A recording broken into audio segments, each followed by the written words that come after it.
Good morning, sir. I'm April E. Carrido, and now I discuss about triangles and quadrilaterals. Before we start, uh, I give my objectives. At the end of the triangles lesson, a student will be able to apply the properties and characteristics of all triangles to solve real-world problems.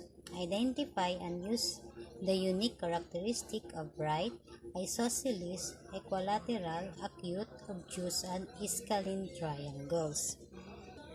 So what is triangle? Triangle is a polygon with three edges and three vertices. It is one of the basic shapes in a geometry. A triangle with vertices A, B, and C is denoted triangle A, B, and C. And now let's move on to classification of triangles. There are three classifications of triangles: the acute triangles, obtuse triangles, and right triangles. The acute triangles have all acute angles, and the obtuse triangles have one obtuse angle, and the right triangles have one right angle. And now we go to kinds of triangles according to side. There are three sides of triangles. First, the equilateral triangle. It means has three equal sides. Isosceles triangle has two equal sides, and scalene triangle has no equal sides. Next, biangle, acute triangle, right triangle, and obtuse triangle. The acute triangle has three angles, 90 degree. The right triangle has one angle is equals to 90 degree, and obtuse triangle has one angle less than 90 degree. So now, how do I find interior angles of a triangle? Triangle sum theorem. For example, if you were trying to calculate an unknown interior angle A, you would utilize the triangle sum theorem in the following way. For example, A is equals to 180 degree minus B minus C in degrees, then A is equals to radian minus B minus C in radians. Next, how do I find interior and exterior angles of a triangle? Here the example. So, to find exterior angles of a triangle, you can use the exterior angle theorem. The exterior angle theorem states that the exterior angle is equal to the sum of triangles to opposite interior angles. So, what is the definition of the exterior angle of a triangle? If you were to extend any side of triangle, the angle outside the triangle adjacent to an interior angle is an exterior angle of a triangle. Each triangle has 6 exterior angles, and 2 angles at each vertex are equal in value. Let's move on to quadrilateral. So, a quadrilateral is a polygon having 4 sides, 4 angles, and 4 vertices. The word quadrilateral is derived from the Latin words quadri, which means 4, and latus, which means sides. And now, let's discuss the different kinds of quadrilaterals. There are 6 kinds of quadrilaterals. These are rectangle, square, trapezoid, parallelogram, rhombus, and kite.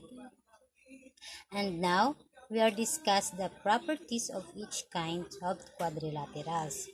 The properties of rectangle is 4 right angles, 2 pairs of parallel sides, 2 lines of symmetry, and rotational symmetry of order 2. While the square, 4 right angles, 4 congruent sides, 4 lines of symmetry, rotational symmetry of order 4. The trapezoid, 1 pair of parallel sides, isosceles triangles have one pair of congruent sides, and parallelogram, two pairs of parallel sides, two pairs of congruent sides, and rhombus, four congruent sides, two lines of symmetry, and rotational symmetry of order 2. And last is the kite, two pairs of congruent sides, one line of symmetry. And now let's proceed the two examples problems. So here, this is the given parallelogram ABCD side as marked, find AB. So here in the chart, we are going to find the AB. So the solution, 6x minus 10 is equals to 3x plus 5 opposite sides. So doon sa opposite side, makikita yung x5. And then, 3x minus 10 is equals to 5. 3x is equals to 15. X is equals to 5. So, the AD is equals to 4x minus 5 is equals to 4. Open close parenthesis, minus 5 is equals to 4. So, 15. So, paano nakuha yung 15? So, 4x minus 5 is equals to 4 times 5 is times 5 minus 20. 4 times 5 is 20 minus 5 is 15. So remember, this is where the properties of a parallelogram are needed. You know the opposite sides of parallelogram are congruent, so set the opposite sides equal to one another. Be sure to pair up the opposite sides correctly. The sides labeled 4x minus 5 will not be used when solving for x, but will be used to solve for AB. And last example, given na yung rectangle mat diagonals is equals to 36 inches. So, yung sukat ng rectangle mat is 36 inches. So, hahanapin natin ngayon yung x and y. So, dito, ang solution is each diagonal segment is equals to 18. 2x plus y plus 4y is equals to 18 and 4x minus y is equals to 18. So, ang gagawin natin is solve simultaneously. So, x is equals to 5 as shown at the right. Then, 2x plus 4y is equals to 18. Then, 2, open close parenthesis, 5 plus 4y is equals to 80. So, 4y is equals to 8. So, the y is equals to 2. Bakit? Kasi, pwede natin siyang i-divide sa 4 divided by 2 is equal, 4 divided by 8 is equals to 2. Then, remember, the properties of rectangles state that the diagonals bisect each other and are congruent.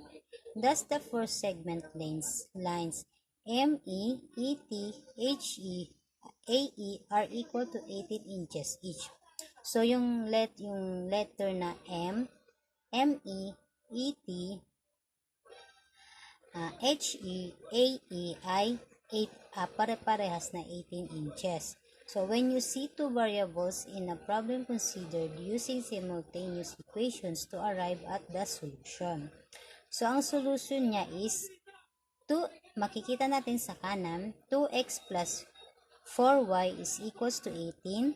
So, yung 2x plus 4y is given na siya. Then, yung 18, ito yung sukat nung yung rectangle side.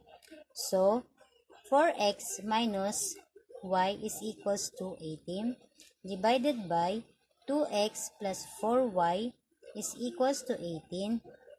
Then, magiging magiging na siyang 16x minus 4y is equals to 72. I-cross natin yung 4y sa 2x plus 4y tsaka 16x minus 4y. So, naging yung 16 plus 2 is equals to 18x, then is equals to 90 kasi ipag-add yung 18 at saka yung 72. So, ang magiging sagot natin is yung x is equals